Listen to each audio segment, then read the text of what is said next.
Well, I was just working on fairing the keel to the hull.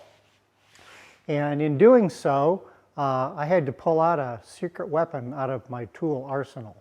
So stick around, we're going to cover that later in this episode. But first, I'm going to talk about how we filled and faired out the rest of the hull. All of that coming up on this episode of The Art of Boat Building.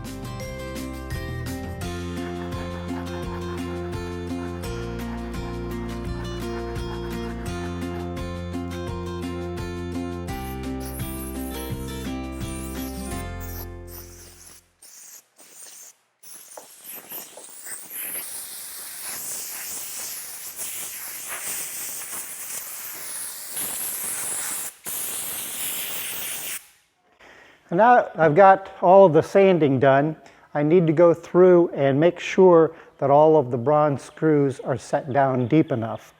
As I was sanding it, a couple of times you can see where I hit a screw and it made it a little shiny. So what I need to do is remove that screw and countersink it just a little bit farther and then put the screw back in.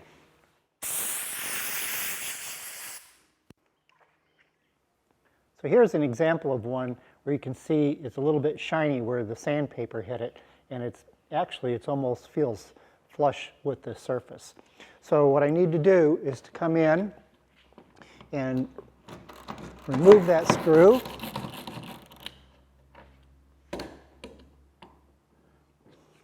And then drill it just a little bit deeper.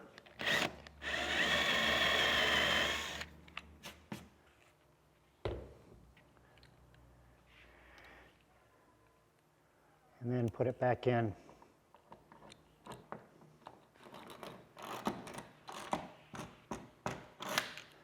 Yeah. So that's below the surface now. So what I need to do is go over the entire boat and make sure every screw head is sunk deep enough.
So to be filling these holes, we're going to use a total boat fairing compound. This is a part A and a part B. So these are mixed together in equal parts. So they come two different colors, a yellow, a little bit out here on a scrap piece of wood,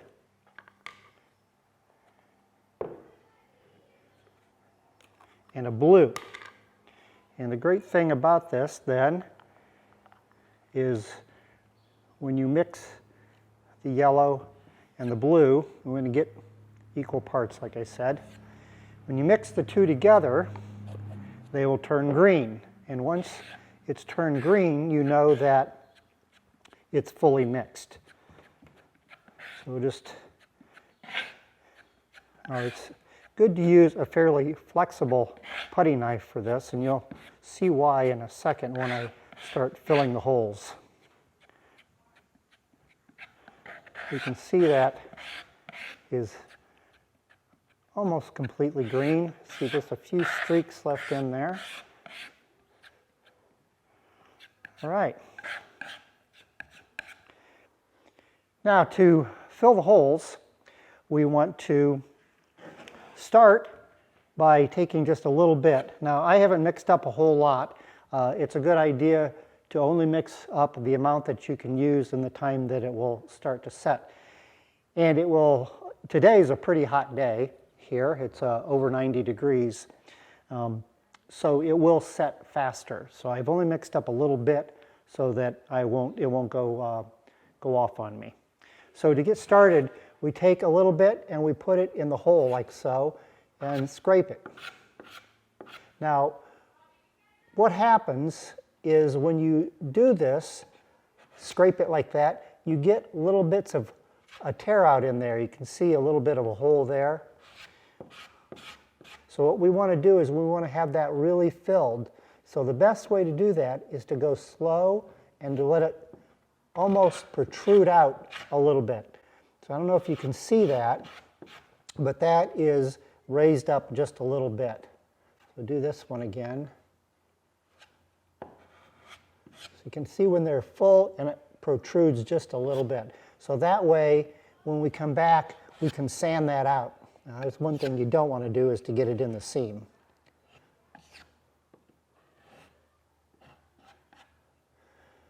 And then I just kind of scrape around to get rid of the excess. Again, you see how you have that little hole right there? That we don't want.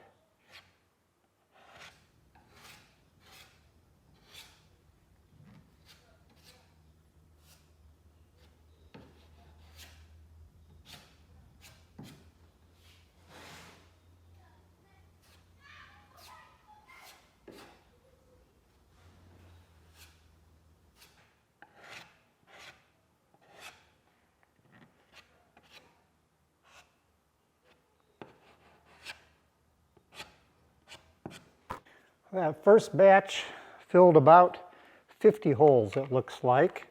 And that was just about the right amount. So I'll try to do that again. I could tell right near the end that it was getting a little stiff and ready to go off on me. So it's wise to only mix in small batches.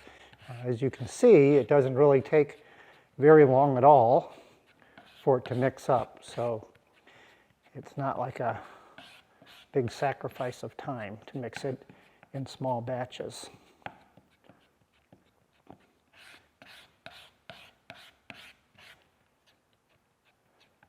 There we go. I'm also filling any knots like this with fairing compound.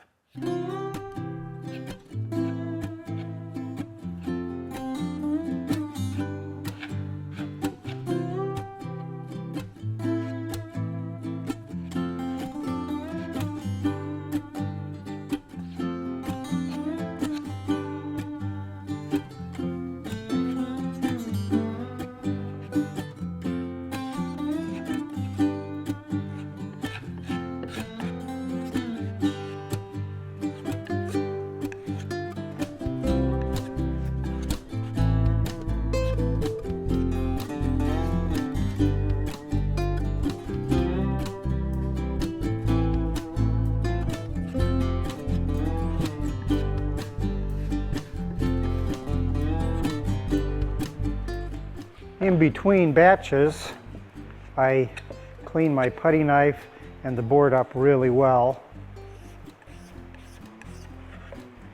And a little bit of acetone will clean it up really good. Also, I can feel it getting on my hands, which become real sticky,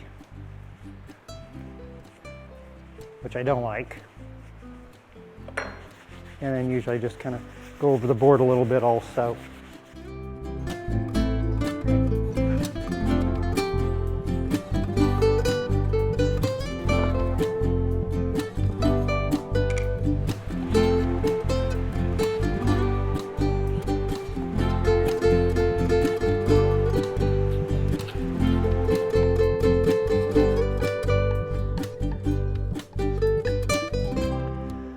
Well, that's it for the starboard side. Now we'll move over to the port side and then we'll let it cure overnight.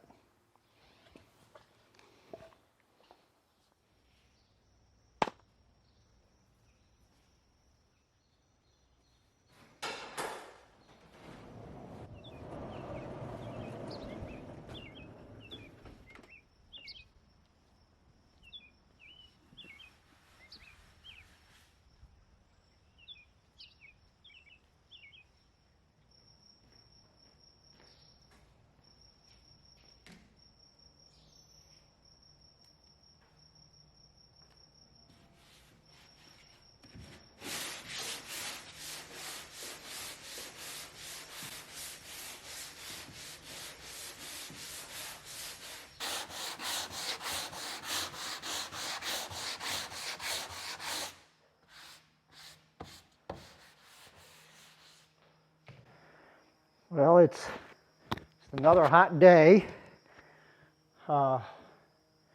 It's only like 8 o'clock in the morning. It's probably 90 degrees in here already. Anyway, can't let that slow us down. Let me show you how well these spots knock down. So you can see how the material is raised up in there so that when I hit that with the sandpaper, it comes down pretty quickly.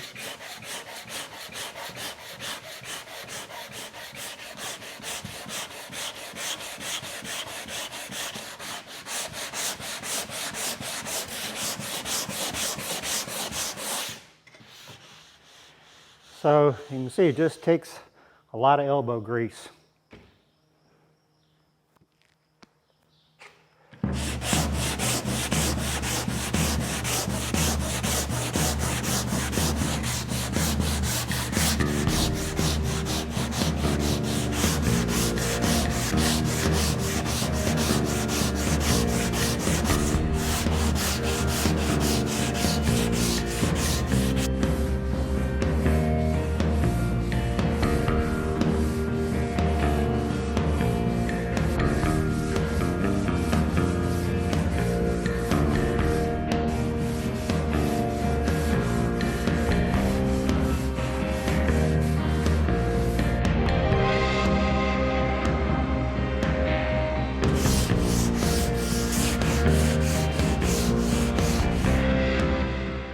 You can see here is a spot that I did not get enough filler in there.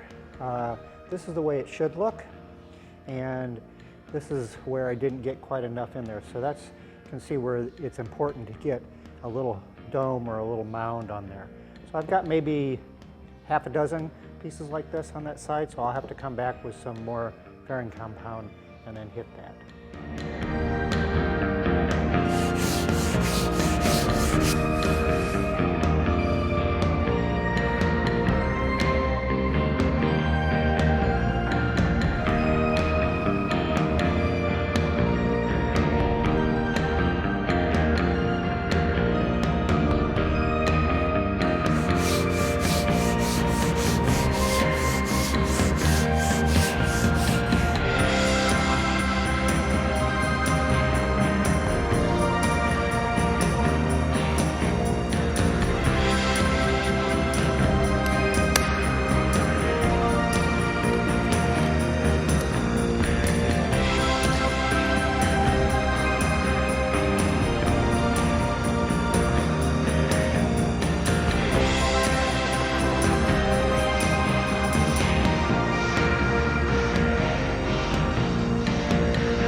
Well, that's it for sanding. Got both sides done. It was really great to go over it again with the longboard. I could tell that it's even just a little more fair than it was before. I'll probably go over it again before I prime it. Anyway, it's looking pretty good. So the next step is to fair out the keel. Well, now that we have the hull all faired out, we need to concentrate on fairing the keel here.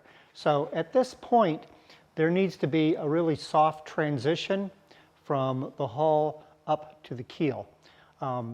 So the critical thing is the lead keel that I've already cast, which is why I cast it ahead of time of doing this.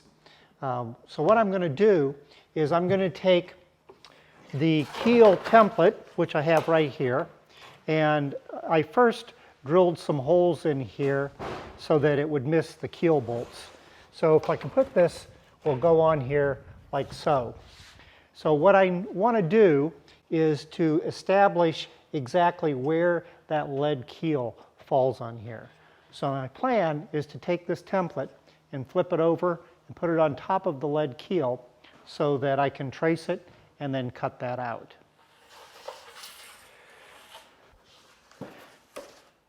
All right, so what I know is that this slot is the size of the slot for the centerboard, and the slot on this is for the entire centerboard trunk. So the posts are 2 inches, so I'm going to go in 2 inches on each side here and make a mark so that I'm able to position that.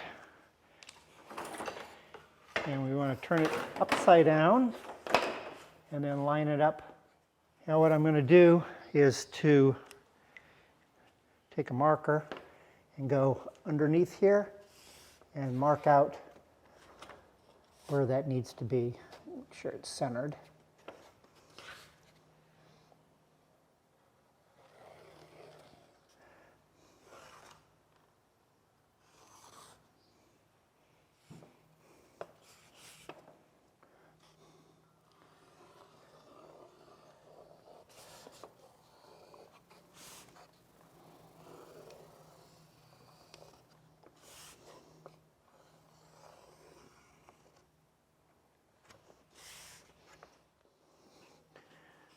All right, now that I've got that marked out, what I'm going to do is take it over on my bandsaw and I'm going to cut it down to that point and then take it and put it back on the boat.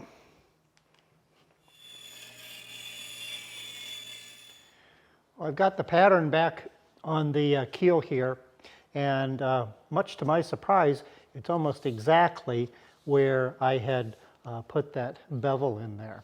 So everything looks pretty good. And I didn't cut the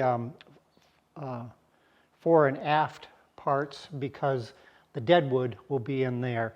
And actually, just a little bit past station 14, the ballast keel kind of aims downward or upward with it being upside down.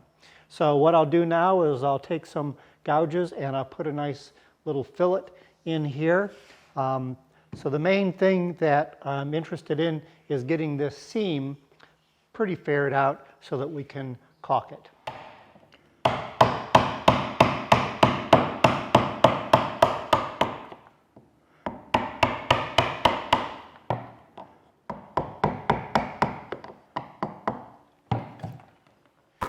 So what I discovered when I was using my mallet and gouge is that because this is a laminated keel and the grain is going some different directions, that I got some pretty severe tear out in here. So there really wasn't a good way to go. If I went this way, one of them tore out, and if I went the other way, then the other one tore out. So what I discovered was that if I used my die grinder like so, that I could go both directions, and actually I get a much better surface. Let me show you.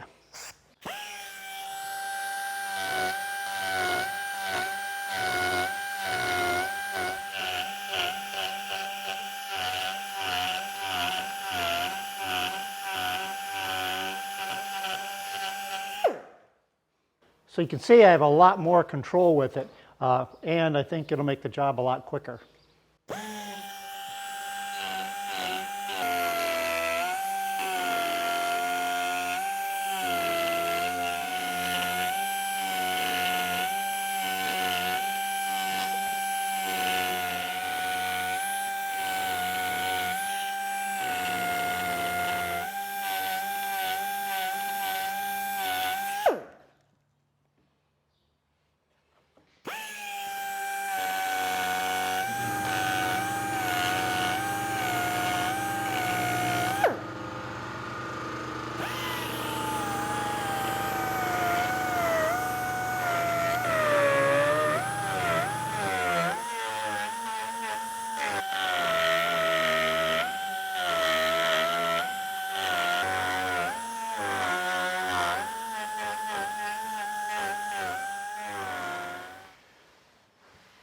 Well, that looks pretty good after I did that rotary carving. That die grinder worked really well doing that. I even had a spot up here that had a little bit of knot, and it would have been nearly impossible to carve with a gouge. So let me show you how I'm going to smooth this down. I've got a couple of tools here. One is just a typical riffling file. And the other one is this tool that I got, probably 45 years ago.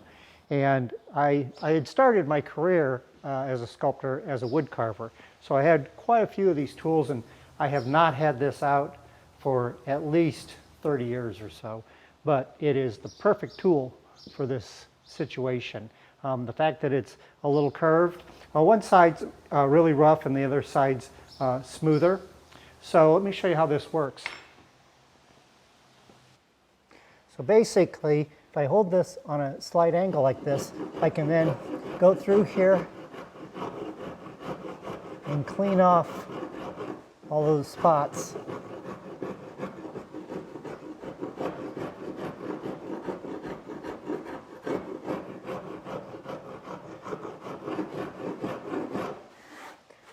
And this riffling file works well to hold on an angle, and it a little finer, so I can kind of have just a little bit more control with it.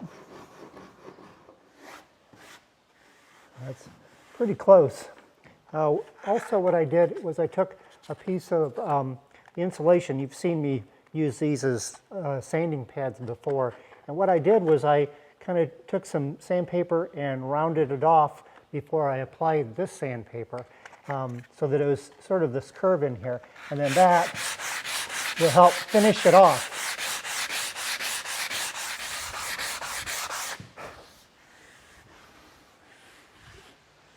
Well, that feels pretty good. So I will continue to rasp and clean up this fillet on this side, and then I'll go over to the port side and do that and get it all nice and fair as well. So that puts us just a little bit closer to being able to caulk. So as always, thanks for watching, and I'll see you next time.